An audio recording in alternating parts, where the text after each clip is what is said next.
جب ہمیں بھی دعا کرنی ہوتی ہے تو کئی دفعہ ہوتا ہے کہ نماز کے بعد در دعا کرتے ہیں اور اس کے بعد کہتے ہیں دعائیں بڑی مانگ لی ہیں بس انشاءاللہ اللہ میاں قبول کر لیں گے۔ دعا بھی تو دل سے مانگنی ہوتی ہے نا۔ اب دیکھیے کہ اسی بات کو دیکھ کے میں سوچ رہی تھی کہ نبی صلی اللہ علیہ وسلم دیکھو اللہ کے رسول، ان کو تو پتہ تھا ساری بات کا، اور اللہ کے محبوب ترین رسول، اور وہ کس طرح سے اللہ سبحانہ تعالیٰ کے سامنے کھڑے ہو کے مانگی جا رہے ہیں دعائیں۔ اور وہ یاد ہے آپ کو کہ حضرت عائشہ نے جب ان کی نماز کا تذکرہ کیا تھا کہ ان کے پاؤں میں ورم آ جاتا تھا، اور جب ان کو کہتے تھے کہ آپ کو تو اللہ سبحانہ تعالیٰ نے جنتوں کی بشارت دی ہے، آپ تو نبی ہیں، آپ رسول ہیں، آپ کیوں اتنی عبادت کرتے ہیں؟ تو کہتے تھے کہ کیا میں اللہ کا شکر گزار بندہ نہ بنوں؟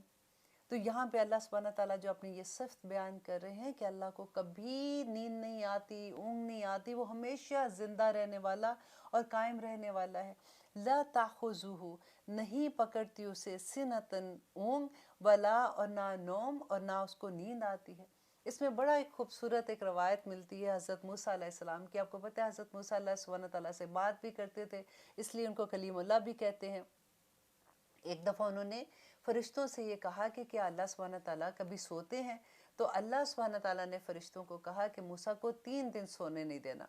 اور 3 دن کے بعد ان کے ہاتھ میں جو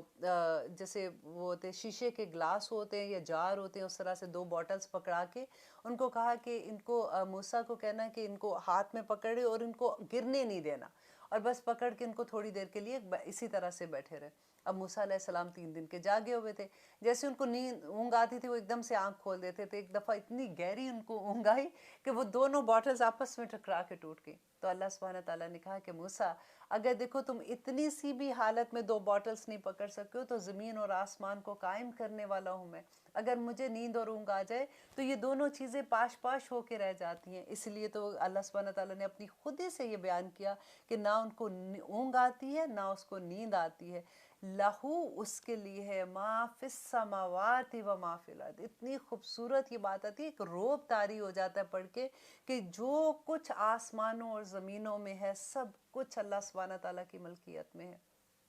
وہ ایسا بادش ہے۔ اب دیکھیے آسمان کی طرف، آپ دیکھیے کہ جب بارش ہوتی ہے اللہ کی کتنی خوبصورت، جو اللہ سبحانہ تعالیٰ کہتے ہیں افلا تدبرون، تم تدبر کیوں نہیں کرتے، تم کیوں نہیں دیکھتے ہو اللہ سبحانہ تعالیٰ کی قدرت کو، کہ جب بارش ہوتی ہے تو آسمان پہ کبھی آپ کو ایسا لگتا ہے کہ کوئی چھنی کی طرح کی کوئی چیز ہے کہ جس میں سے پانی چھن چھن کے قطرہ قطرہ آتا ہے؟ نہیں ہوتا نا ایسے، کیسے بارش اتنی خوبصورتی سے قطرہ قطرہ گر رہی ہوتی ہے۔ اب دیکھیے کہ کس طرح سے سمندروں سے آبی بخارات بن کے پانی اوپر جاتا ہے، بادل بنتا ہے، اور اتنے بھاری پانی کے بادل اللہ سبحانہ تعالیٰ ہواؤں کو حکم دیتا ہے کس طرح سے وہ اٹھا کے ایک جگہ سے دوسری جگہ لے جاتے ہیں، کس طرح سے زمین کو سیراب کرتے ہیں، جہاں پہ ضرورت ہوتی ہے اللہ کا حکم ہوتا ہے وہاں پہ بارش ہو جاتی ہے۔ کبھی ایسا ہوا کہ بادل کا کوئی قطرہ، بادل کا کوئی ٹکڑا گر کے ہمارے سر کے اوپر گر گیا ہو، کوئی آسمان ہی پھٹا ہوا نظر آئے؟ اللہ کی قدرت تو دیکھو، وہ زمین دیکھیں کہ کتنی تیزی سے اپنے مدار کے گرد گھوم رہی ہے۔ کبھی ایسا ہوا کہ ہمیں کوئی جھٹکا لگا ہو یا ہم اتنی تیزی سے کھڑے کھڑے گر کے ادھر سے ادھر جا رہے ہیں؟ نہیں ہوتا نا۔ یہ اللہ سبحانہ تعالیٰ کی نعمت ہے جو ہم لوگوں پہ ہے، ہم بندوں پہ ہے۔ اللہ سبحانہ تعالیٰ کہتے ہیں میں نے زمین کو اتنا نرم کر دیا جس کے اوپر تم چلتے ہو، جس پہ تم اپنے گھر بناتے ہو۔ اس زمین کے اندر آپ دیکھیں اس قسم کے موذی جانور ہیں، اگر وہی زمین سے وہ سانپ بچھو باہر نکل آئے تو انسان جی نہ سکے۔ کس طرح سے اللہ سبحانہ تعالیٰ دن اور رات کو آپ ایک دوسرے کے ساتھ بدلتے ہیں، کیسے موسموں کو بدلتے ہیں۔ تو اللہ سبحانہ تعالیٰ اپنا تعارف جو کروا رہے ہیں کہ لَهُ مَا فِي السَّمَاوَاتِ وَمَا فِي الْأَرْضِ، اسی کا ہی ہے جو آسمان اور زمین میں ہے۔ اور قرآن میں ہی اللہ سبحانہ تعالیٰ کہتے ہیں کہ اے بندے، زمین اور آسمان کے درمیان جتنی مخلوق ہے سب اللہ کی عبادت کر رہی ہے، طوعاً و کرہاً، دل کی خوشی سے کرتی ہے یا وہ زبردستی کر رہی ہے، لیکن تمہیں نہیں پتا کہ اس کی عبادت کیسی ہے۔ کوئی ایک چیز زمین آسمان کے درمیان ایسی نہیں جو اللہ کے حکم کی اطاعت نہ کر رہی ہو۔ ایک ہم ہی انسان ایسے ہیں نا جو بہت بڑے بن جاتے ہیں کہ ہم نے یہ ہر چیز میں ہم دیکھتے ہیں کہ ایسی بات کیسے ہو سکتی ہے، نہیں آج کل کے زمانے میں یہ کیسے ہو سکتا ہے، یہ ممکن نہیں ہے۔ اب ہم جاب پہ جاتے ہیں، صبح سے شام تک تو ہم کام کرتے ہیں، تھک جاتے ہیں، اب نمازوں کا وقت بیچ میں آئے گا تو کیسے نماز پڑھیں گے؟ اگر ہم جاب ایسی جگہ پہ کریں، ہمارے باس کو ہم کیسے کہیں گے کہ ہم نے نماز پڑھنی ہے؟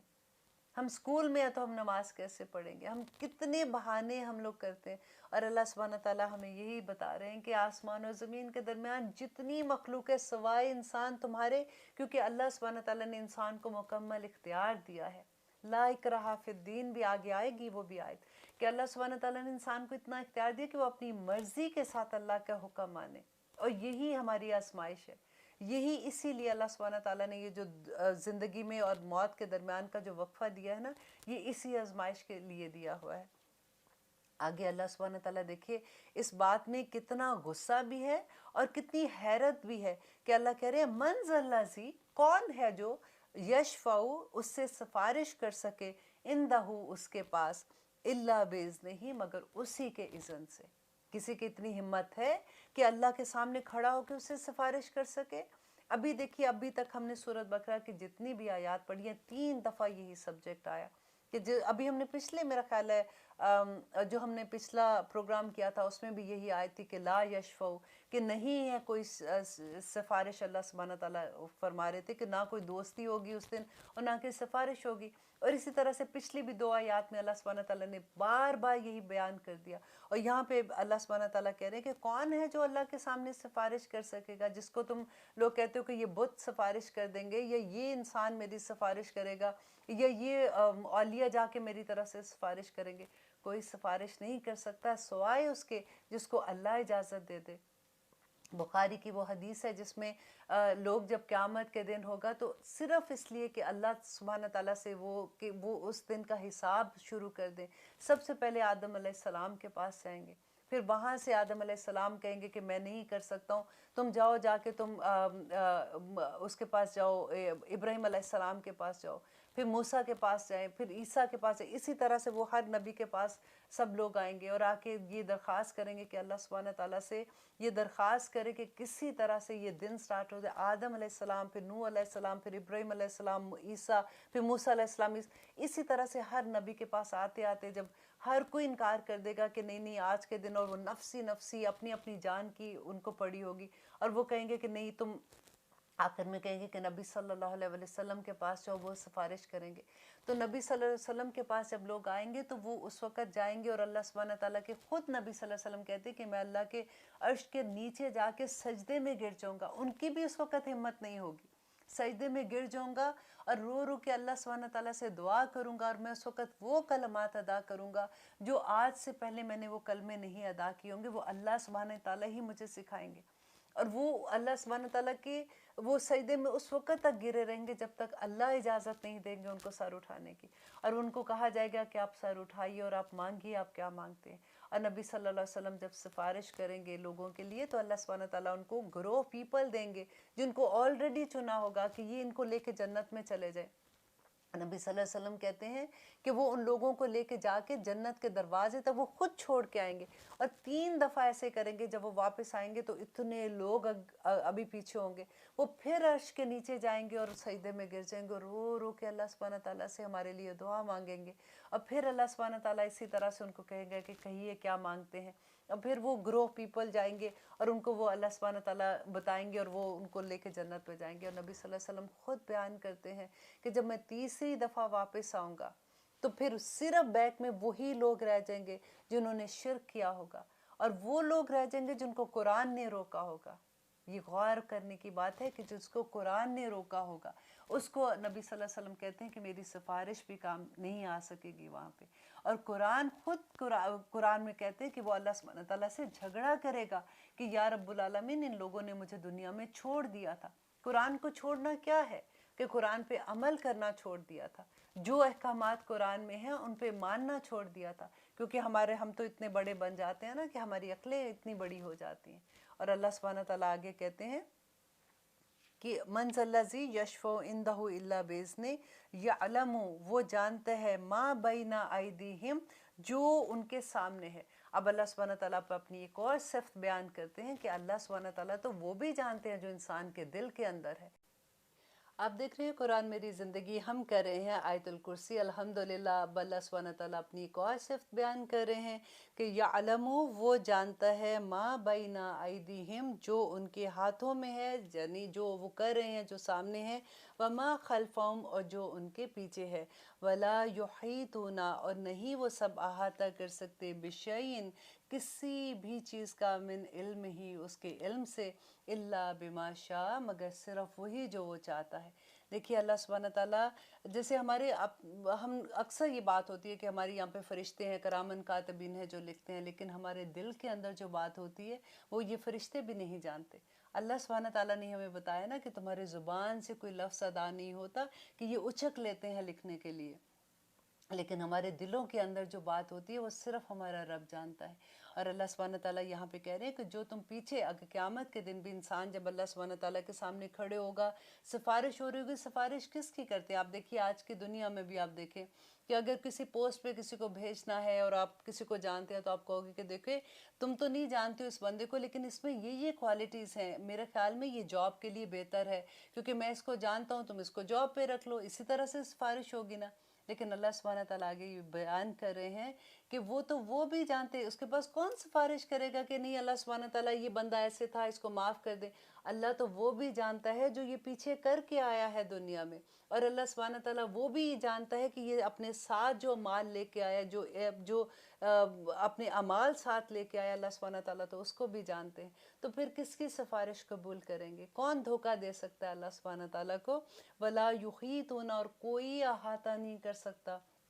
دیکھیے نبی صلی اللہ علیہ وسلم نے ایک دفعہ بتایا تھا کہ سمندر کے درمیان میں انہوں نے ایک انگلی اپنی ڈپ کی اور باہر نکالا، جو پانی انگلی کے ساتھ لگا ہوا تھا۔ انہوں نے کہا کہ ہمارا اس دنیا کا پورا علم صرف اتنا ہے، اور جو پورا سمندر ہے اس سے بھی کہیں زیادہ علم اللہ سبحانہ تعالیٰ کا ہے۔ جو پانی کے ساتھ، انگلی کے ساتھ پانی لگا ہوا تھا، اتنا سا علم تھا۔ اور دیکھیے کہ اس کے علاوہ آپ دیکھیے کہ اللہ سبحانہ تعالیٰ کے علم کے ساتھ اگر قرآن میں ہم پڑھتے ہیں کہ پوری دنیا کے جو درخت ہیں اگر ہم اس کو قلم بنا دیں، پوری دنیا کے سمندر جو ہے اگر ہم ان کو سیاہی بنا دیں، تو اللہ سبحانہ تعالیٰ کی تعریف لکھنے لگیں تو تب بھی وہ کم پڑ جائیں گے۔ تو وَلَا يُحِيطُونَ بِشَيْءٍ مِّنْ عِلْمِهِ، کہ اس کے علم سے کوئی اس کا احاطہ نہیں کر سکتا، الا بما شاء، مگر صرف وہی جتنا اللہ سبحانہ تعالیٰ بتا دے۔ اللہ سبحانہ تعالیٰ نے آدم علیہ السلام کو بتایا تھا نا، فرشتوں کے سامنے جب لے کے آئے تھے تو اسی علم کی بنا پہ اس کو فضیلت دی تھی۔ تو جو اللہ چاہے گا بس اتنا ہی اللہ سبحانہ تعالیٰ علم دے گا۔ وسیع کرسیو، وسیع گھیر رکھا ہے، کرسیو ہو، اس کی کرسی نے، السماوات والارض، آسمانوں اور زمینوں کو۔ یہاں پہ کرسی کے بارے میں ڈیفرنٹ آرا ملتی ہیں، بعض لوگ تو ایز اٹ از اس کو کہتے ہیں کہ بس اللہ سبحانہ تعالیٰ نے کہہ دیا کہ اس کی کرسی ہے تو بس ٹھیک ہے، اسی طرح سے اس کی ہم کرسی کو لیتے ہیں، ہم اس کے بارے میں کوئی ایکسپلین نہیں کر سکتے۔ لیکن کچھ علماء نے اس کا اس طرح سے کہا ہے کہ اللہ سبحانہ تعالیٰ کے اختیارات، کرسی کا مطلب اللہ تعالیٰ کے اختیار، اس کا اقتدار، اس کی قدرت جو ہے وہ آسمان اور زمینوں، اور یہی بات صحیح بھی لگتی ہے کہ وہ آسمان اور زمینوں پر چھائی ہوئی ہے۔ ولا، اور نہیں یعودہ،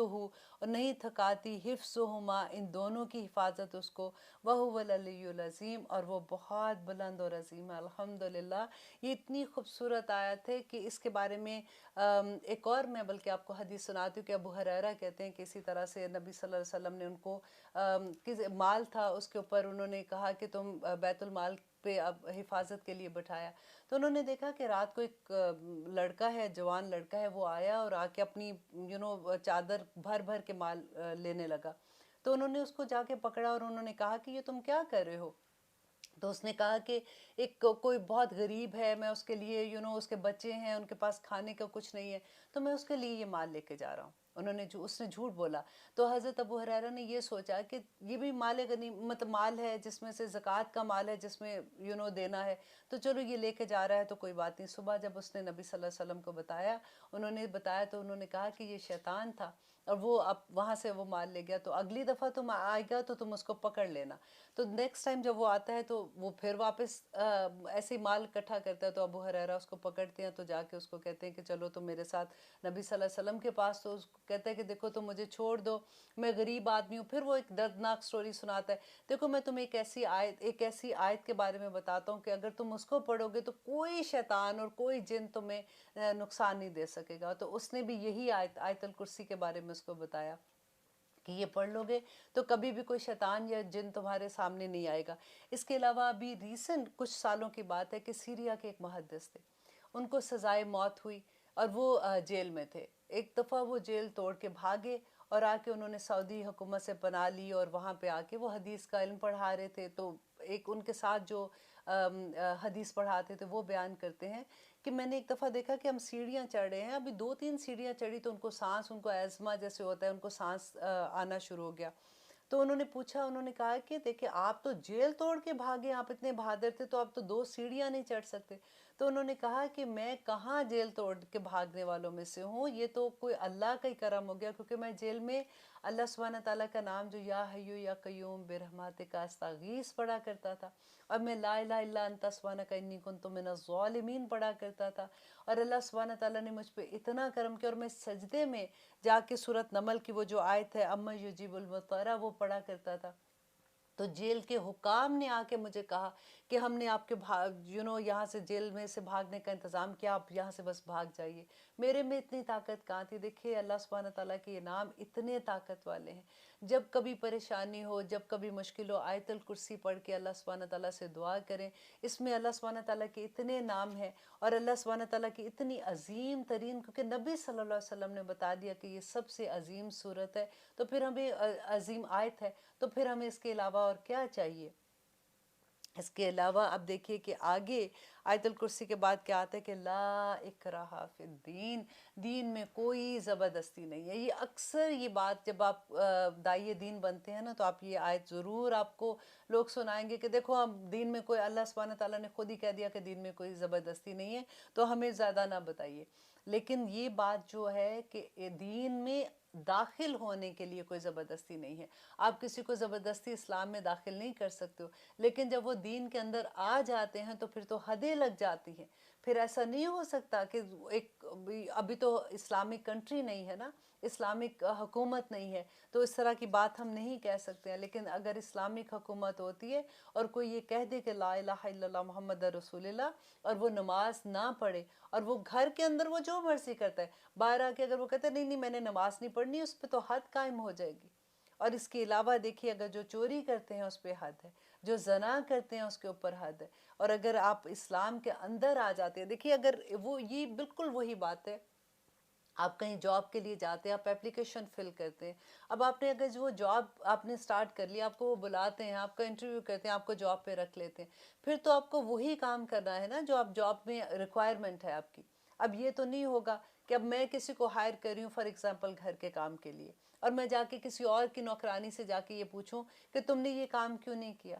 اب زبردستی تو میں اس کو ہائر نہیں کر سکتی ہوں، رائٹ؟ لیکن جس کو میں نے ہائر کیا، جو اپنی مرضی سے میرے گھر میں جاب کے لیے آیا اور اس کو میں نے ہائر کر لیا، تو وہ تو پھر احکامات کے اندر آ جائے گا نا۔ یہ آیت بالکل وہی ہے، اگر یہی بات آپ لے کے سوچیں گے تو آپ کو اس کی اچھے سے سمجھ آ جائے گی کہ لا اکراہ فی الدین، دین میں، اسلام میں داخل ہونے کے لیے کوئی زبردستی نہیں ہے۔ تمہیں دل کے ساتھ، دل کی اطاعت کے ساتھ، دل کی مرضی کے ساتھ تمہیں اسلام کے اندر داخل ہونا پڑے گا، اور جب تم داخل ہو جاتے ہو تو پھر تو اللہ کی اطاعت کرنی پڑے گی نا۔ قد تبین الرشد، قد یقیناً تبین واضح ہو گئی، الرشد ہدایت، من الغی، غی سے۔ یہ قرآن پاک پورے کا پورا فرقان ہے، اس میں پوری ہدایت کیا چیز کی ہے اور غی کیا ہے۔ اللہ سبحانہ تعالیٰ نے طاغوت کے بارے میں بتا دیا کہ تمہارے دوستوں میں تم دیکھو، اگر تم ایسے کام ایسے کر رہے ہو کہ تمہیں لگتا ہے کہ میں ٹھیک راستے پہ نہیں ہوں، تو اپنے اراؤنڈ لوگوں کو دیکھو، کیونکہ انسان اپنے دوستوں سے پہچانا جاتا ہے۔ کہ اللہ سبحانہ تعالیٰ کہہ رہے ہیں کہ پوری ہدایت اور گمراہی سے پوری طرح سے اللہ تعالیٰ نے واضح کر دیا۔ فمن یکفر، اور جو کوئی انکار کرتا ہے بالطاغوت، طاغوت کا، کہ جو اللہ سبحانہ تعالیٰ کے سامنے جو اسلام کے اندر آتا ہے اور وہ ہر طرح کے طاغوت کا انکار کر دیتا ہے، وہ یومن اور ایمان لاتا ہے باللہ اللہ پر، فقد استمسک، یہ اتنی خوبصورت بات ہے کہ یقیناً اس نے تھام لیا بالعروتی کڑے کو وثقی مضبوطی کے ساتھ، لا نہیں لن فسامہ نہیں ٹوٹے گا لہا اس کے لیے، واللہ اللہ سمیع خوب سننے والا ہے اور علیم اور جاننے والا ہے۔ یہاں پہ اللہ سبحانہ تعالیٰ کہہ رہے ہیں کہ جس نے انکار کر دیا تمام طاغوت کا، تمام لوگوں کا، وہ لوگ جو اللہ سبحانہ حدود سے، طاغوت ان کو بھی کہتے ہیں جو حد سے نکلے ہوئے لوگ ہوتے ہیں، یا شیطان بھی کہہ سکتے ہیں، باطل عقیدہ رکھنے والے کہہ سکتے ہیں، ہر وہ چیز جو اللہ سبحانہ تعالیٰ کے احکامات سے باہر نکلی ہوئی ہے وہ اس کا انکار کرتا ہے اور وہ ایمان لے آتا ہے اللہ سبحانہ تعالیٰ پر، تو وہ بالکل ایسے ہی ہے جس طرح سے اس نے ایک مضبوط کڑے کو پکڑ لیا اور نہیں ٹوٹے گا لہا اس کے لیے۔ اور یہ اللہ کا وعدہ ہے کہ جب تم اللہ سبحانہ تعالیٰ پہ اتنا یقین کرتے ہو، اللہ سبحانہ تعالیٰ پہ ایمان لے آتے ہو اور ہر معاملہ اللہ سبحانہ تعالیٰ پہ لے کے آتے ہو، تو وہ کیسے تمہیں نا امید کرے گا؟ اللہ تو سننے والا بھی ہے۔ دیکھیے پھر اپنی جو صفت اللہ سبحانہ تعالیٰ یہاں پہ لے کے آتے ہیں کہ سننے والا بھی وہی ہے، کیونکہ ہر کوئی تمہاری اگر کوئی درد ہے تو ہر کوئی تمہاری درد نہیں سنے گا، اور بعض لوگ تو تمہیں جانتے بھی نہیں ہیں، تمہارا درد جو سننے والا ہے، کیونکہ اللہ سبحانہ تعالیٰ تو 24 گھنٹے تمہیں دیکھ رہا ہے، جو تمہیں سننا ہے وہ جاننے والا بھی ہے کہ تم پہ ظلم ہوا ہے اور تمہیں اس وقت کتنی اس کی ضرورت ہے۔ تو اس ہستی کو، سمیع علیم کو اگر تم چھوڑ کے کسی اور کے پاس جاؤ گے تو تم کیسے کامیاب ہوگے؟ واللہ اللہ ولی دوست ہے الذین ان لوگوں کا آمن جو ایمان لائے۔ یہ اتنی خوبصورت بات ہے کہ جیسے ہم پڑھتے ہیں نا، ہم دعا مانگتے ہیں فاطر السماوات والارض انت ولی فی الدنیا والآخرہ توفنی مسلما والحقنی بالصالحین، مانگا کرے یہ دعا کہ یا رب العالمین اس دنیا اور آخرت میں تو ہی بس میرا ایک ولی ہے، میرا کوئی اور دوست نہیں ہے، اگر میں پریشان ہوں تو میں تیرے پاس ہی اپنا دکھ لے کے آؤں گی، اگر میں گھبرائی ہوئی ہوں تو نے ہی مجھے امن دینا ہے، تو نے ہی میرے دل کو چین دینا ہے، اور کیونکہ میں نے تیری رسی مضبوطی سے تھام لی، میں نے تیرا کڑا مضبوطی سے پکڑ لیا اللہ سبحانہ تعالیٰ، اور آپ کا تو یہ وعدہ ہے کہ جو اللہ کا کڑا مضبوطی سے پکڑ لے گا اللہ تعالیٰ کبھی اس کو نا امید نہیں کریں گے، اور اللہ تو ولی ہے، دوست ہے ان لوگوں کا جو ایمان لے آئے، جنہوں نے اطاعت کر لی دل سے، یخرجونہم، پھر دیکھیے کتنی خوبصورت بات ہے کہ وہ نکالتا ہے ان کو من الظلمات، اندھیروں سے، الی النور، نور کی طرف لے کے آتا ہے۔ اگر کئی دفعہ انسان دیکھیں پوری زندگی کئی دفعہ انسان اتنے غلط کام کرتا ہے اور اللہ سبحانہ تعالیٰ اس کو توفیق دے دیتے ہیں توبہ کی،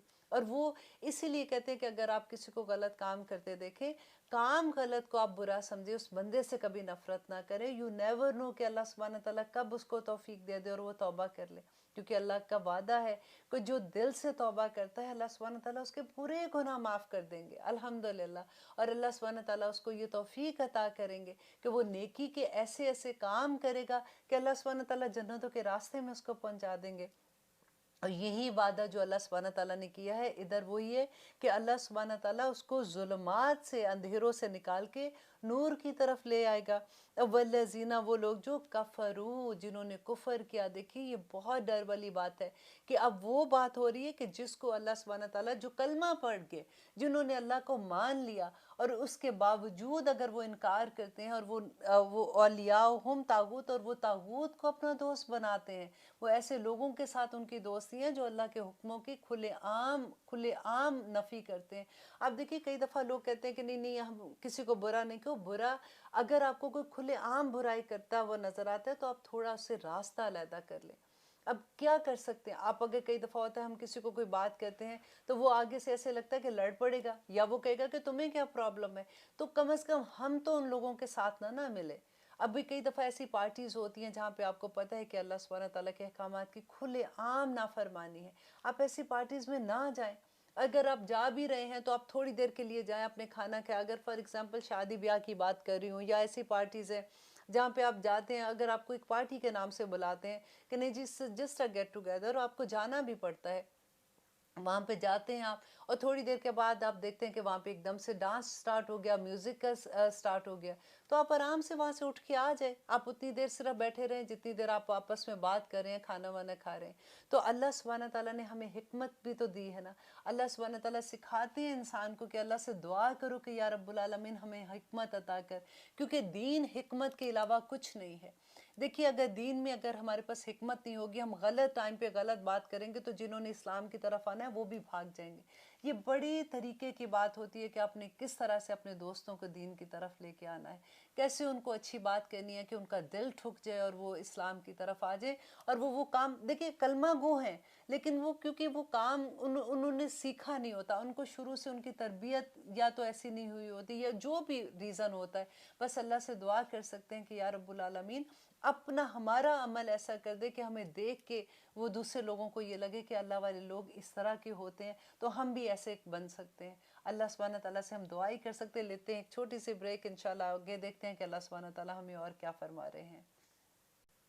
آپ دیکھ رہے ہیں قرآن میری زندگی، ہم کر رہے ہیں الحمدللہ آیت نمبر 257، جس میں اللہ سبحانہ تعالیٰ ہمیں بتا رہے ہیں کہ وہ لوگ جنہوں نے کفر کیا، انکار کیا۔ کفر کیا ہوتا ہے؟ کافرہ کہتے ہیں کسی چیز کو ڈھانپ دینے کو کہتے ہیں۔ کفر کیا، اولیاءہم ان کے دوست ہیں، الطاغوت طاغوت، شیطان، باطل معبود، ہر حد سے گزرنے والے لوگ ان کے دوست ہیں۔ یخرجونہم وہ سب نکالتے ہیں انہیں، من النور روشنی سے، الی الظلمات ان کو تاریکیوں کی طرف لے کے جا رہے ہیں۔ اللہ سبحانہ تعالیٰ سے دعا کریں کہ اللہ سبحانہ تعالیٰ ہمیں اگر سمجھ آ گئی ہے تو ہماری اولاد کو یہ سمجھ آ جائے کہ ان کے دوست ایسے بن جائیں جو ان کو نور کی طرف لے جانے والے ہوں اور ان کو ظلمات کی طرف لے جانے والے نہ ہوں۔ کیونکہ دیکھیے انسان اپنے دوستوں سے کیونکہ پہچانا جاتا ہے، تو انسان پہ بڑی جلدی اپنے دوستوں کا رنگ آ جاتا ہے۔ اگر آپ ایسے لوگوں کی صحبت میں بیٹھنا شروع کرتے ہیں تو تھوڑی دیر کے بعد آپ کو لگتا ہے کہ یہ بھی تو مسلمان ہیں، تو کیا فرق پڑتا ہے اگر میں بھی ایسا کام کر لیتی ہوں، اب میں نماز تو پڑھ ہی آئی ہوں، اب اس وقت تو مجھے یہ کام کرنے میں تو کیا، اگر یہ 50-60 لوگ بھی کر رہے ہیں تو میرے ایک کرنے سے کیا فرق پڑے گا۔ اگر آپ کے دوست نیک ہوں گے وہ آپ کو کھینچیں گے اس راستے سے، اور وہ آپ کو بتائیں گے کہ نہیں نہیں یہ چیز غلط ہے۔ اب بھی کئی دفعہ یہ ہوتا ہے کہ آپ بیٹھ کے کوئی ایسی بات کر رہے ہوتے ہیں، کوئی ڈسکشن کر رہے ہوتے ہیں، تو اچانک آپ کو یہ لگتا ہے کہ آپ کا ایک دوست بیچ میں سے کہتا ہے دیکھو دیکھو چھوڑو یہ بات، ہمیں کیا فائدہ ایسی بات کرنے کا، تو چغلی ہو گئی نا۔ تو پھر دوسرا کہتا ہے ایسی کیا بات ہے، اب ہم ایسی بھی بات نہ کریں۔ پھر تیسرا دوست کہتا ہے نہیں نہیں واقعی ہم بات چینج کر دیتے ہیں۔ اگر آپ ایک اچھی محفل میں بیٹھے ہوں گے تو آپ کتنی برائیوں سے بچ جائیں گے۔ یہی اللہ سبحانہ تعالیٰ یہاں پہ بتا رہے ہیں کہ طاغوت بھی تو ہمارے ارد گرد ہی لوگ ہیں نا، جن کو ہم نے دیکھنا ہے اور ہمیں ان سے بچنا ہے۔ اللہ سبحانہ تعالیٰ سے دل سے دعا کریں گے کہ یا رب العالمین ہمارے اراؤنڈ وہ لوگ رکھیے جو آپ سے محبت کرتے ہیں نا، کہ اللہم انی اسألک حبک وحب من یحبک وحب عملا یقرب الی حبک، کہ یا رب العالمین مجھے ایسے لوگوں کے ساتھ بٹھا دے جو تیرے سے محبت کرنے والے ہوں، تاکہ میرے لیے عمل کرنا آسان ہو جائے۔ آمین ثم آمین۔ آگے دیکھیے کہ اللہ سبحانہ تعالیٰ کہتے ہیں کہ اولئک یہی وہ لوگ ہیں، اصحاب النار جو دوزخ والے ہیں، ہم فیہا خالدون وہ ہمیشہ وہاں رہیں گے۔ نعوذ باللہ۔ اللہ اکبر، ربنا لا تجعلنا منہم۔ کیسے کیسے اللہ سبحانہ تعالیٰ جب یہ بتاتے ہیں ایسے لگتا ہے کہ سانس اگلا نہیں آتا، کہ خالدون کا تو لفظ ہی اتنا مجھے ڈراتا ہے، کہ کیونکہ ایک تو جب دوزخ کے ساتھ آتا ہے کہ وہ کہتے ہیں نا قیامت کے دن تو موت کو بھی موت آ جائے گی، اور زندگی اب جو رہے گی تو ساری زندگی کے لیے بس زندگی ہی رہ جائے گی۔ جو جنت میں ہوں گے وہ ہمیشگی کی جنت میں ہوں گے، جو دوزخ میں ہوں گے وہ ہمیشگی کی دوزخ میں تو بس دفع رہ جائیں گے۔ اور ایسے لوگ جو طاغوت کی پوجا کرتے تھے، جو ان کی پوجا کرنا کیا ہوتا ہے، ان کی اطاعت کرتے تھے،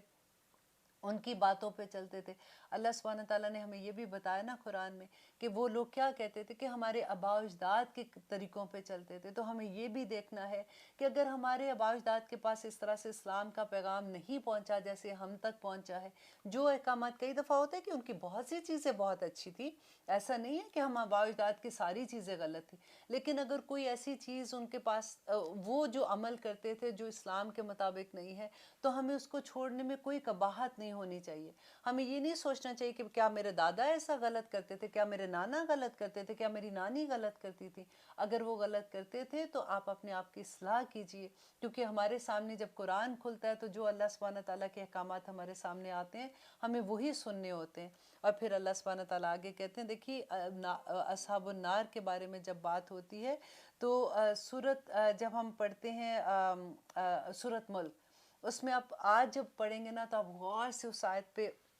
رک کے اس کا ترجمہ ضرور پڑھیے گا. اذا القوا فیہا سمعوا لہا شہیقا وہی تفور تکاد تمیز من الغیظ کلما القی فیہا فوج سألہم خزنتها الم یاتکم نذیر قالوا بلی قد جاءنا نذیر فکذبنا وقلنا ما نزل اللہ من شیء. دیکھیے اتنا ڈر لگتا ہے اس آیت کو. آج آپ پڑھ کے اس کا ترجمہ دیکھیے کہ اللہ سبحانہ تعالیٰ بتاتے ہیں کہ جب ان کے پاس ایک دوزخ کا ایک نقشہ بتایا ہوا ہے کہ چنگاڑ رہی ہوگی, چیخ رہی ہوگی لوگوں کو دیکھ کے, اور وہ جب لوگوں کو فرشتے گھسیٹ کے اس کی طرف لے کے جا رہے ہوں گے تو وہ حیران ہو کے پوچھیں گے کہ کیا تمہارے پاس کوئی نبی نہیں ڈرانے کے لیے آیا تھا, کیا کسی نے تمہیں نہیں بتایا تھا کہ دوزخ ہوگی. اور وہ لوگ کیا جواب دیں گے, آگے کہیں گے قولو, وہ کہیں گے بلا قد جاءنا نذیر, کہ آیا تھا ہمارے پاس ڈرانے والا. ہم نے کیا کہا تھا, فکذبنا, تو ہم نے جھٹلا دیا اس کو, وقلنا, اور ہم نے کہا ما نزل اللہ من شیء, کہ اللہ نے کچھ ایسے نازل نہیں کیا. ایسی باتیں اللہ سبحانہ تعالیٰ کو فرق نہیں پڑتا ایسی باتیں کہنے کے. اب کیا اللہ سبحانہ تعالیٰ اتنی چھوٹی چھوٹی باتوں کو لے کے بات کریں گے؟ ایسا کچھ نہیں ہونے والا. پڑھیے گا, اسی لیے نبی صلی اللہ علیہ وسلم ہر روز رات کو سورۃ ملک پڑھتے تھے کہ یہ ایک ریمائنڈر ہوتا ہے. ہر روز بندہ جب پڑھتا ہے کہ اللہ سبحانہ تعالیٰ ہمیں جنت الفردوس والا بنا دے, ہمارے بغیر حساب کتاب کے ہمیں جنت الفردوس میں داخل کر دے. آمین ثم آمین. اب آگے دیکھیے کہ ایک واقعہ بیان ہو رہا ہے کہ اللہ سبحانہ تعالیٰ کہہ رہے ہیں نبی صلی اللہ علیہ وسلم سے کہ علم, کیا نہیں, تارا, آپ نے دیکھا, الذی, اس شخص کی طرف, حاجہ, جس نے جھگڑا کیا, ابراہیم سے, فی ربہ, اس کے رب کی طرف, اس کے رب کے لیے. اب یہاں پہ جو بات ہو رہی ہے یہ واقعہ بیان کر رہے ہیں جو ابراہیم اور نمرود کا واقعہ ہے. یہ واقعہ میں آپ کو پہلے بھی سنا چکی ہوں, اس کو آگے انشاءاللہ آج اس کے واقعے کے بعد بتاؤں گی کہ حضرت ابراہیم کا واقعہ آپ کو یاد ہے کہ ان کو آگ میں پھینک دیا گیا تھا, کیسے آگ ٹھنڈی ہو گئی تھی. لوگوں نے کیا کیا تھا کہ ابراہیم علیہ السلام ایک خدا کو مانتے تھے, لوگوں کو کہتے تھے کہ دیکھو تم بتوں کی پوجا نہ کرو. ایک دن کیا ہوا تھا کہ وہ سارے لوگ مل کے, ان کا ایک رواج ہوتا تھا کہ ایک دن وہ اپنا کھانا پکاتے تھے اور بتوں کے آگے رکھ جاتے تھے اور ایک بڑے سے میدان میں چلے جاتے تھے, وہاں جا کے کھیل تماشا کرتے تھے, اور رات کو وہ کھانا لیتے تھے اور آ کے وہ کہتے تھے اب یہ کھانا ہمارا مبارک ہو گیا, کیونکہ بتوں کے پاس چھوڑا ہوتا تھا. تو جس دن وہ جا رہے تھے تو حضرت ابراہیم علیہ السلام کو بھی پورا شہر کیونکہ جا رہا تھا, انہوں نے کہا کہ چلو, تو انہوں نے کہا کہ میری طبیعت ٹھیک نہیں ہے, مجھے بخار ہے, یا جو بھی وٹ ایور, انہوں نے بہانہ کیا اور یہ پیچھے رہ گئے. اور بعد میں انہوں نے ان بتوں کو توڑ دیا, اور جو سب سے بڑا بت تھا اس کے انہوں نے کندھے کے اوپر جا کے اپنے کلہاڑا رکھ دیا. جب وہ لوگ واپس آئے تو انہوں نے دیکھا کہ بت ٹوٹے ہوئے ہیں, تو ان کو بڑی حیرت ہوئی کہ یہ کیا ہوا. تو انہوں نے جب آپس میں بات کرنے لگے تو انہوں نے کہا کہ ہمارے شہر میں یہ ایک لڑکا ہے جو ہمارے بتوں کو ایسے برا کہتا ہے, اور وہ کہتا ہے ایک رب کی عبادت کرو, ہمارا خیال ہے کہ یہ اس کا کام ہے. وہ سارے حضرت ابراہیم علیہ السلام کے پاس جاتے ہیں اور ان سے پوچھتے ہیں, تو حضرت ابراہیم علیہ السلام کہتے ہیں کہ تمہارا جو بڑا بت ہے جسے تم سب سے بڑا کہتے ہو, تم اس سے دعائیں مانگتے ہو اور وہ تمہاری دعائیں سنتا اور قبول کرتا ہے, تم اس سے جا کے پوچھو کہ یہ چھوٹے والے بتوں کو کس نے مارا ہے, مجھے کیا پتہ ہے. اور ان کو دیکھیں کس طرح سے حضرت ابراہیم علیہ السلام کی بھی کس طرح سے, کیوں اللہ سبحانہ تعالیٰ ان کو خلیل اللہ کہتے ہیں, کیسے وہ پھر ان کو سزا کے طور پہ انہوں نے آگ میں پھینکا, اور پھر اس کے بعد جیسے وہ باہر نکل آئے. تو یہاں پہ جو واقعہ بیان کیا جا رہا ہے, جب یہ واقعہ ہوا تو اس زمانے میں نمرود جو بادشاہ تھا, جب اس کو پتہ چلا ابراہیم علیہ السلام کو, کیونکہ نمرود سمجھتا تھا کہ میں خدا ہوں, اب میرے سے بڑا کون ہے, تو جب اس کو پتہ چلا کہ یہ ایک لڑکا ہے جو ایک اور خدا کی بات کرتا ہے, وہ کہتا ہے کہ یہ سارے خدا جھوٹے ہیں اور ایک ہی اللہ ہے, تو وہ اس کو بلاتے ہیں اور اس سے بات کرتے ہیں. اب یہاں پہ ان کا مقالہ ہے کہ کس طرح سے وہ دونوں ایک دوسرے سے بات کر رہے ہیں, کہ اللہ سبحانہ تعالیٰ بتا رہے ہیں کہ جب وہ حاجہ کہتے ہیں ایسے جھگڑے کو جو دلائل کے ساتھ بیان کیے جاتے ہیں, کہ ابراہیم کے ساتھ فی ربی, اس کے رب کے بارے میں, ان کے آتاہullah کے عطا کیا تھا اللہ نے اسے الملک و بادشاہی کے من نمرود کو اللہ سبحانہ تعالیٰ نے بادشاہی دی تھی، اور وہ اتنا مغرور ہو گیا تھا کہ وہ سمجھتا تھا وہی خدا ہے۔ تو وہ ابراہیم علیہ السلام سے وہ جھگڑا کیا کر رہا تھا کہ تم کہتے ہو کہ تمہارا رب کون ہے، تم مجھے اس کے بارے میں بتاؤ۔ اس قولا جب کہا ابراہیم نے ربی میرا رب الذی وہ ہے جو یحیی جو زندہ کرتا ہے، وہ یمیتو اور موت دیتا ہے۔ کہ ابراہیم علیہ السلام کو جب اس نے پوچھا کہ تم کون سے خدا کی بات کرتے ہو، تو اس نے کہا کہ میرا رب وہ ہے جو زندگی بھی دیتا ہے اور موت بھی دیتا ہے۔ قولا کہا کس نے؟ نمرود نے، انا میں زندگی دیتا ہوں، وہ امیتو اور میں مارتا ہوں۔ کہ میں یہ کون سی بڑی بات ہے کہ میں زندگی دے سکتا ہوں اور میں بھی مار سکتا ہوں۔ اور اس میں اس نے کیا کیا کہ ایک بندے دو آدمی تھے جن کو سزائے موت ہو گئی تھی، ان دونوں کو بلایا، ان میں سے ایک کو حکم دیا کہ اس کا سر قلم کر دو، ایک کو مار دیا، اور دوسرے کو کہا کہ اس کو تو سزائے موت تھی، موت کا اس کا تھا وقت، لیکن اس کو میں زندگی دیتا ہوں، چلو تم جاؤ، تمہیں میں نے زندہ چھوڑ دیا۔ اس نے کہا اس میں کیا بڑی بات ہے، تم کہتے ہو کہ تمہارا اللہ جو ہے وہ زندگی و موت دیتا ہے، تو وہ تو میں بھی دے دیتا ہوں۔ حضرت ابراہیم نے بحث کرنے کے بجائے ایک دم سے بات چینج کی، اور انہوں نے کہا قولا ابراہیم علیہ السلام نے، قولا کہا ابراہیم نے، فَإِنَّ اللَّهَ بے شک اللہ یأتی وہ لاتا ہے بالشمس سورج کو، من المشرقی مشرق سے، فاتی بس تو لیا بہا اس کو، من المغربی مغرب سے لیا۔ اب ابراہیم علیہ السلام نے اتنی بڑی جب دلیل دے دی کہ ٹھیک ہے یہ پوری کائنات تو اللہ سبحانہ تعالیٰ کی ہے، اور اللہ کی مخلوق ہے یہ سورج و چاند، اللہ نے جس مخلوق کو جس کام سے لگایا ہوا ہے وہ اسی طرح سے صبح نکلتی رات کو غروب ہوتی ہے۔ اگر تو کہتا ہے کہ تو رب ہے تو سورج کو مغرب سے نکال لا۔ فبہتا اور بس وہ حیران رہ گیا، الذی وہ جس نے کفرا جس نے کفر کیا تھا، جس نے اپنے آپ کو خدا کہا تھا، وہ حیران رہ گیا اس بات سے، لیکن اس کو ہدایت نہیں ملنی تھی، اس نے نہیں ماننا تھا، اس میں انا اتنی تھی۔ تو اس نے کہا واللہ اللہ لا یہدی نہیں ہدایت دیتا القوم قوم کو ظالمین ظالموں کو۔ یہاں پہ اللہ سبحانہ تعالیٰ خود ہی سے آگے بیان کرتے ہیں کہ اللہ ان کو ہدایت نہیں دیتا جو ظلم کرتے ہیں، جو خود ہی اپنے آپ کو خدا بنا بیٹھے تھے۔ آپ کو یاد ہے کہ اللہ سبحانہ تعالیٰ پہلے جب موسیٰ علیہ السلام کا فرعون کے ساتھ جو مقالہ اللہ سبحانہ تعالیٰ نے قرآن میں کہا تھا، تو موسیٰ علیہ السلام کو اس نے کیا کہا تھا کہ انا رب ہوں، میں رب ہوں، تم کس رب کی بات کر رہے ہو؟ تو اللہ سبحانہ تعالیٰ نے کیسے غرق کر دیا تھا، اور رہتی دنیا تک اس کو اللہ تعالیٰ نے ایک نشانی بنا دیا۔ اور آگے اللہ سبحانہ تعالیٰ ایک اور قصہ بیان کر رہے ہیں کہ او کالذی یا اس طرح سے جو مرا گزرا۔ ایک اور قصہ کیا تھا کہ یہ حضرت عزیر علیہ السلام کا قصہ بیان ہو رہا ہے۔ یہاں پہ اتنا مزہ آتا ہے جب آپ قرآن پڑھتے ہیں نا، تو ایک سٹوری کی طرح پتہ چلتا ہے، اور ہر سٹوری سبق ہمیں دیتی ہے کہ کس طرح سے اللہ سبحانہ تعالیٰ کہتے ہیں کہ وہ لوگ جو نہیں مانتے اللہ سبحانہ تعالیٰ کو، وہ کیسے اللہ سبحانہ تعالیٰ وہ بستیوں کی بستیاں ختم کر دیتے ہیں اور اس سے بہتر لوگ لے آتے ہیں۔ اب یہاں پہ کیا تھا کہ حضرت عزیر ایک بستی کے پاس سے گزرتے ہیں، وہ دیکھتے ہیں کہ وہ پوری بستی تباہی، یہ یروشلم کا علاقہ تھا۔ آپ کو یاد ہے میں نے آپ کو بتایا تھا کہ کس طرح سے بخت نصر تھا وہ جو ایک بادشاہ تھا، اس نے آ کے کس طرح سے پورے شہر کو تباہ کر دیا، اور پورے ان لوگوں کو اپنا غلام بنا کے لے گئے، پوری بستی کو اس طرح سے کر دیا تھا کہ جیسے یہاں پہ کوئی رہتا ہی نہیں ہے۔ حضرت عزیر وہاں سے گزرے تو انہوں نے جب دیکھا تو انہوں نے بڑے حیران ہوئے، انہوں نے کہا کہ یہ تو ایسی بستی تھی جہاں پہ لوگ اتنا آباد تھے، تو یہ اللہ سبحانہ تعالیٰ قیامت کے دن اس کو کیسے واپس زندہ کرے گا؟ ان کے دل میں یہ خیال آیا تھا۔ تو اللہ سبحانہ تعالیٰ یہاں پہ وہ پورا قصہ بیان کرتے ہیں کہ کس طرح سے اللہ سبحانہ تعالیٰ نے اپنی حکمت بتائی، اللہ سبحانہ تعالیٰ نے اپنی بتایا کہ کس طرح سے قیامت کے دن اللہ سبحانہ تعالیٰ قبروں سے لوگوں کو کیسے نکالیں گے، اور کیسے وہ اللہ سبحانہ تعالیٰ کے سامنے کھڑے ہو کے اپنے اعمال کا جواب دیں گے۔ او یا کلذی اس کی طرح جو مرہ گزرا علی قریتن ایک بستی پر، من حضرت عزیر گزرے تھے، وہی یا اور وہ حاویتن گری پڑی تھی، علی عروشیہا اپنی چھتوں پر، قولا کہا انا کیسے یحیی وہ زندہ کرے گا، حاضی اسے اللہ بعد موتہا اس کی موت کے بعد، مینز اس کے اجڑ جانے کے بعد۔ اللہ سبحانہ تعالیٰ وہ حیران ہو کے نہیں، جیسے بندہ سوچتا کہ یا رب العالمین یہ بستی تو بالکل ہی اجڑی ہے، اس کو کیسے اللہ سبحانہ تعالیٰ قیامت کے دن دوبارہ سے یہ جو لوگ ہیں ان کو کیسے زندہ کرے گا؟ تو پھر اللہ سبحانہ تعالیٰ کہتے ہیں فَأَمَاتَهُ اللَّهُ تو پس اللہ نے ان کو موت دے دی۔ کتنی کیسے موت دی؟ فَأَمِيَتَ آمین 100 سال کے لیے اللہ سبحانہ تعالیٰ نے ان کو موت دے دی۔ ثم پھر بعثہ پھر زندہ کیا انہیں،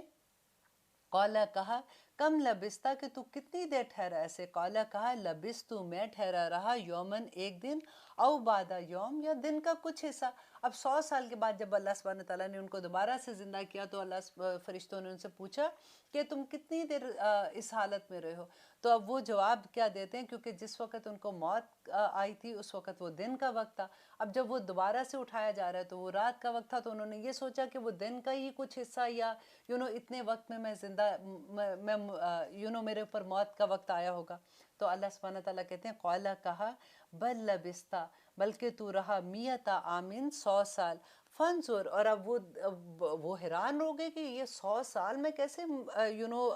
مردہ حالت میں رہا۔ تو اب اللہ سبحانہ تعالیٰ ان کو بتا رہے ہیں فنظر پس دیکھ الی طعامک اپنے کھانے کی طرف، و شرابک اور اپنے پینے کی طرف، لم نہیں یتسنہ کہ وہ نہیں بدبودار ہوا۔ یتسنہ کہتے ہیں جو بدبودار پرانا کھانا جیسے ہوتا ہے، تو اللہ سبحانہ تعالیٰ اس کو دکھا رہے ہیں کہ دیکھو یہ تمہارا کھانا جو تم ساتھ لے کے آئے تھے یہ ابھی تک نہیں گلا سڑا، تم اس کو دیکھو کہ کیسے یہ ابھی تک تر و تازہ ہے۔ وانظر اور دیکھ الی حمارک اپنے گدھے کی طرف، وَلِنَجْعَلَکَ تاکہ ہم بنائیں تجھے آیت نشانی للناس لوگوں کے لیے، وانظر اور دیکھ الی العظام ہڈیوں کی طرف، کیفا کیسے، ننشزھا ہم جوڑتے ہیں اٹھاتے ہیں اس کو، ثم پھر نکسوہا ہم پہناتے ہیں ان کو، لحمن گوشت، فلما پس جب تبینہ خوب واضح ہو گیا، لہو اس پر، قالا کہا عالم میں جانتا ہوں، ان اللہ بے شک اللہ علی کل شیء قدیر۔ یہ اتنا خوبصورت، یہ پورے قرآن میں اتنی دفعہ آتا ہے نا کہ جب بھی اللہ سبحانہ تعالیٰ سے بہت محبت کا احساس ہوتا ہے نا تو ایک دم سے جیسے دل پہ ہاتھ رکھ کے بندہ کہ اللہ میاں آپ تو اللہ کل شیء قدیر، ہر چیز پر قادر ہے، میری کوئی قدرت ہی نہیں، میں تو کچھ بھی حیثیت نہیں ہے میری۔ تو وہی بات اللہ سبحانہ تعالیٰ یہاں پہ لے کے آ رہے ہیں کہ جب اس نے یہ دیکھ لیا، کیونکہ دیکھیے اللہ سبحانہ تعالیٰ نے ان کو دکھایا کہ دیکھو یہ تمہارا کھانا تھا کس طرح سے یہ اسی طرح سے گلا سڑا نہیں، اور جو ان کے ساتھ ایک ان کا تھا گدھا تھا، اس کا دیکھا کہ ہڈیاں اس کی گلی سڑی ادھر ادھر پڑی ہوئی ہیں، ہوا کو حکم دیا انہوں نے ہڈیوں کو اکٹھا کیا، اس کے اوپر گوشت آ گیا، اس کے اوپر ان کی سکن آ گئی، اور پورا جیتا جاگتا ایک گدھا بن گیا۔ تو اللہ سبحانہ تعالیٰ نے ان کو دکھائی وہ نشانی اور کہا کہ دیکھو میں تمہارے لوگوں کے لیے تمہیں ایک نشانی بنانا چاہتا ہوں کہ کس طرح سے اس طرح اللہ سبحانہ تعالیٰ قیامت کے دن بھی قبروں سے کیسے لوگوں کو اکٹھا کرے گا، اور کیسے لوگ سور کی جب کہتے ہیں سور پھونکا جائے گا تو لوگ اتنے مانوس ہوں گے اس آواز سے کہ اس آواز کی طرف بھاگے جائیں گے، کہ ان کو کوئی ایسا نہیں ہوگا کہ ان کو نہیں پتا ہوگا، وہ پہلے سے اسے مانوس ہوں گے اور وہ بھاگے جائیں گے اور اس میدان کی طرف چلے جائیں گے جہاں پہ ہمارے اعمال کا ہمیں جواب دینا ہوگا۔ اور اللہ کا احسان میں تو یہ کہتی ہوں کہ دیکھیے اللہ کا کتنا بڑا احسان ہے کہ آج قرآن ہماری زندگی میں کھل گیا، نہ کھلتا ہم کیا کر سکتے تھے، ہمارے پاس تو کام ہی بڑے تھے، ہم تو اتنے مصروف تھے، لیکن الحمدللہ اللہ سبحانہ تعالیٰ ہمیں توفیق دے کہ اسی طرح سے ہم قرآن کا علم لیتے رہیں اور ہم عمل کرنے والے بن جائیں اور ہم آخر میں کامیاب لوگوں میں شامل ہو جائیں۔ الحمدللہ اب اجازت دیجیے، السلام علیکم ورحمۃ اللہ وبرکاتہ۔